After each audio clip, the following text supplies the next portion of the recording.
क्या भारत की सीमा पर एक नई साजिश आकार ले रही है? क्या चीन और पाकिस्तान मिलकर भारत के खिलाफ कोई बड़ा खेल खेलने की तैयारी में है?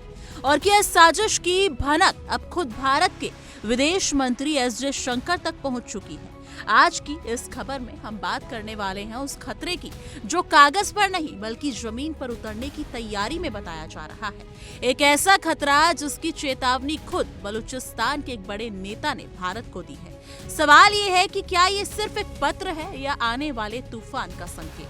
पिछले कुछ महीनों से भारत और पाकिस्तान के रिश्ते लगातार तनाव की आग में झुलस रहे हैं। पहलगाम हमले के बाद भारत ने जिस तरह मुंह तोड़ जवाब दिया, उसने साफ कर दिया है कि अब नया भारत सिर्फ सहने वाला नहीं बल्कि जवाब देने वाला भारत है। प्रधानमंत्री नरेंद्र मोदी का वो बयान याद कीजिए जिसमें उन्होंने कहा था कि ऑपरेशन को रोका गया है, खत्म नहीं। यानी संदेश साफ था, खतरा टला नहीं है। इसी बीच चीन, जो पहले से ही भारत के लिए एक रणनीतिक चुनौती बना हुआ है, अब इस पूरे हालात का फायदा उठाने की तैयारी में बताया जा रहा है। और यही बात उस पत्र में लिखी गई है जिसने नई बहस को जन्म दे दिया है। बलूचिस्तान के नेता मीर यार बलूच ने भारत के विदेश मंत्री एस जयशंकर को एक पत्र लिखा है। इस पत्र में उन्होंने सीधे सीधे चेतावनी दी है कि चीन पाकिस्तान के साथ मिलकर भारत के खिलाफ हमले की प्लानिंग कर रहा है। और ये सोशल मीडिया पोस्ट भर नहीं है बल्कि एक गंभीर दावा है जिसे मीर यार बलूच के सार्वजनिक तौर पर साझा भी किया है। पत्र में मीर यार बलूच ने दावा किया है कि चीन बहुत जल्द पाकिस्तान में अपनी सेना की तैनाती की दिशा में बढ़ सकता है। यानी चीन सिर्फ आर्थिक साझेदार बनकर नहीं रहना चाहता बल्कि सैन्य मौजूदगी के जरिए पूरे क्षेत्र का संतुलन बदलने की तैयारी में है। चीन और पाकिस्तान की ये बढ़ती नजदीकी भारत के लिए कितनी खतरनाक हो सकती है, इसका अंदाजा इसी बात से लगाया जा सकता है कि बलूच नेता इसे खुले तौर पर गंभीर खतरा बता रहे हैं।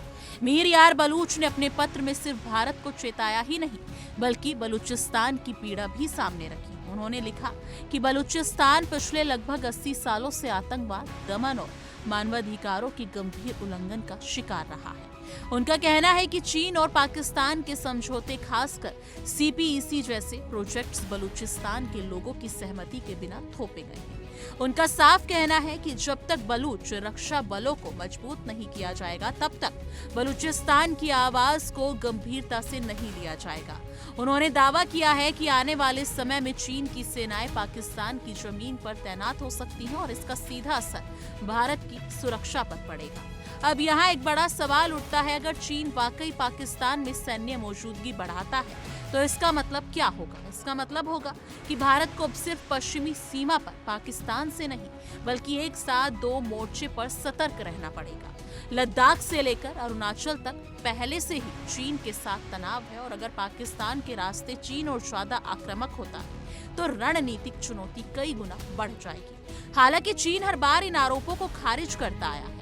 बीजिंग का कहना है कि सीपीईसी पूरी तरह आर्थिक परियोजना है जिसका मकसद विकास और व्यापार है, न कि सैन्य विस्तार। लेकिन सवाल ये है, अगर सब कुछ सिर्फ आर्थिक है तो फिर सुरक्षा व्यवस्था, चीनी कर्मियों की तैनाती और सैन्य ढांचे जैसी बातें क्यों सामने आती है? भारत ने शुरू से ही सीपीईसी का विरोध किया है क्योंकि इसका एक हिस्सा पाकिस्तान अधिकृत कश्मीर से होकर गुजरता है जिसे भारत अपनी संप्रभुता का उल्लंघन मानता है। ऐसे में चीन पाकिस्तान की ये दोस्ती सिर्फ दोस्ती नहीं बल्कि भारत के लिए एक रणनीतिक चुनौती बन चुकी है। अब बात करते हैं सबसे अहम सवाल की, क्या भारत इसके लिए तैयार है? भारत की सुरक्षा व्यवस्था आज पहले से कहीं ज्यादा मजबूत है। सेना, वायुसेना और नौसेना तीनों मोर्चे पर भारत ने अपनी क्षमता बढ़ाई है। स्वदेशी हथियार, आधुनिक मिसाइल सिस्टम, सीमाओं पर मजबूत इंफ्रास्ट्रक्चर और कूटनीतिक स्तर पर वैश्विक समर्थन, ये सभी भारत की ताकत है। लेकिन खतरे को हल्के में लेना भी सबसे बड़ी भूल हो सकती है क्योंकि जब साजिशें सीमा के बाहर नहीं बल्कि अंदरूनी हालात, पड़ोसी देशों और वैश्विक राजनीति से जुड़ जाती है तब सिर्फ हथियार नहीं बल्कि रणनीति और सतर्कता सबसे बड़ा हथियार बनती है। मीर यार बलूच का पत्र चाहे कुछ लोगों को राजनीतिक बयान लगे लेकिन इसे नजरअंदाज करना भी ठीक नहीं होगा। ये पत्र एक चेतावनी है उस बदलते भू राजनीतिक खेल की जिसमें चीन और पाकिस्तान की चालें अब और खुलकर सामने आ रही हैं। आखिर में सवाल यही है, क्या चीन पाकिस्तान की नजदीकी भारत के खिलाफ किसी बड़े प्लान की ओर इशारा कर रही है?